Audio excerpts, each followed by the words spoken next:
My final guest has always been on the forefront of delivering alternative workspace solutions, even before the pandemic. Melissa Marsh is founder and executive of a really cool firm. I'm actually looking at her website right now, PLASTARC, a social research and design consultancy. Melissa, thank you for joining us. And so I don't want to, kind of steal the plot for everybody. I want folks to hear about what PLASTARC is. And then I want to take them for a little journey on your the different sites that are totally cool in what you're doing and so different than where I work. But tell us about PLASTARC. Yeah, so I describe PLASTARC as social research and people analytics for architectural environments. And really what that means is that we take a set of social research-based tools and we use that to discover how people experience space and to advise clients on how to shape their spaces and workplaces in particular in order to get the most for people, from people. When we think of workplace, you might come at that from an HR perspective, an IT perspective, a real estate or physical environments perspective, and we bring all of those pieces together, really focused on that holistic experience that makes the workplace what it is for people. We've always believed that particularly knowledge workers should be able to work where, when, and how they want, and that real estate is one of the tools, one of the resources that can be used to deliver that work better. Has COVID helped expedite what you were already trying to teach us about workplace? Has it just sort of turbocharged the movement, or would what you have done happen anyway? How does the last 18 months weave into your story? I think your term turbocharged is perfect. Step on the accelerator, rocket launch, whatever analogy you want to use. There really has been an incredible moment of change within the industry and in how people are experiencing working. A few examples of that, just the conversation we heard a moment ago about health and wellness, that's become an even more important topic. We've all had our ups and downs, our good days and bad days. We haven't had the usual social resources available to have beside us, and so that's wellness was a trend on the workplace world, and now it's even more accelerated. Technology. There's so many companies who hemmed and hawed and weren't sure whether they'd be able to go mobile or go virtual, and then they did so overnight. And I think many organizations learned that was a lot, maybe not a lot easier, but a lot more effective, a lot more successful than they might have imagined in the past. And then really just thinking about maybe equity and where physical spaces may inadvertently bias in certain ways based on people's hearing capability or movement capability, sight capabilities. We're all kind of different shapes and sizes as people. And I think there's a lot of ways that the world has discovered that these workplace topics have a lot more impact on our lives than we might have imagined before. So all of those things kind of bundled together have really, as you said, put the accelerator on these workplace trends.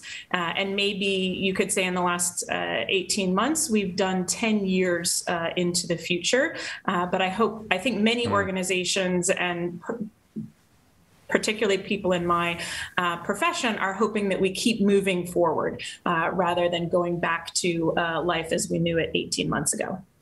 So Melissa, I know this is going to be complex, but I want to tell our audience that, on the plastarc.com website, you can see, some of the clients. Wow, that's kind of neat. Unity Technologies, laying the foundation for a diversified future. My friend at Box, Aaron Levy, I know very well, changing how and where the world works. It looks like it's way too cool for him, but it's very interesting to see this. You've got my friend Mitchell Baker, Mozilla, fail-fast approach for the collaborative era. Another environment working without borders. Another one with creating a global workplace experience. So I guess I've grown up in workplaces where the employer really didn't give a crap about these issues. And we just all went into the highly regimented system. You kind of got what you got. And what I'm seeing is a real leapfrog into something else. So in short form, in some of the environments, Box, Mozilla, can you talk to us just in a way that our audience can understand in lay terms, how one size doesn't fit all, and that it's not just, you know, your shtick that, oh, we're doing something here in Mozilla and we're going to do something super cool in Bob. I mean, how do you kind of look at each of these environments and distinguish between them when you're telling this story? Yeah, so maybe there's several layers of that, right? One is the organizational layer. You're naming brands, and there's certainly a level of brand experience. I think in the last few years, many organizations have come to see their employees as themselves customers, right? If you're doing a great job of serving your people, those people are then designing your services, servicing your customers, and if you're making that investment in people, you're reaping the rewards from a brand perspective. So at the top tier of that, you probably think about that workplace experience at a brand level, and you want to make sure that it is expressing really what it means to be that organization, what it means to be part of that organization. Then next tier down, you have maybe a department or a team level. How is the physical environment helping you as a team work together, collaborate, innovate, do the things that really are your collective work within an organization? And then finally, you have more of the individual workplace or work setting. And I think sometimes we forget to talk about that team layer. We go straight from the organization and the brand to the individual, to the my desk scenario.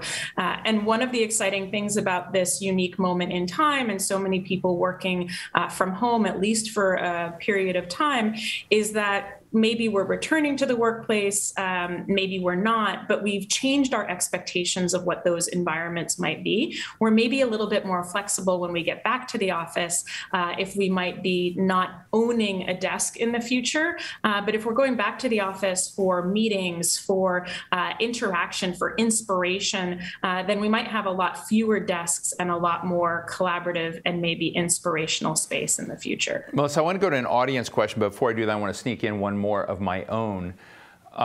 We are now seeing, of course, much more remoteness and distance in you know, online digital connectivity. Some people, so we're going to have hybrid environments. So my question is, thinking about this and looking at the backdrop, I don't know where you are at home or wherever you are you going to begin taking principles that you've been applying to the workplace there and take them to people's homes or wherever they're remote working? Is that another step in this process? Yes, absolutely. I mean, people have to be comfortable, and their space and their technology needs to enable them no matter where they are.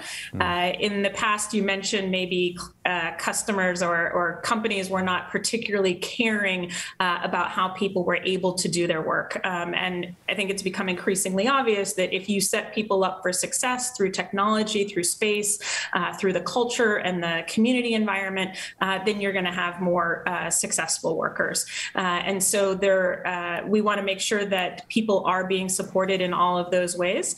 We have one customer who's working on an office in a box, literally something that could be sent to your home with instructions, with technology, maybe with some guidance on how to remember to both set yourself up in an ergonomic way, as well as to make sure that you get rest and relaxation and all of these things that if we don't take care of ourselves in the work, in the home environment, no one's going to be there to do it for us. So we've had like tiny house, now we'll have like tiny office, right? So, but I just want to tell my current employers, in case they're watching this day, I wasn't talking about you, but maybe I was just a little bit.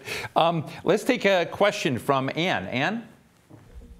Hi, I'm Ann Edwards, AJ's Chief Executive Officer, and I'm interested in hearing how you all are making the decisions about what kinds of work can be done better, more effectively and creatively in the office versus working remotely.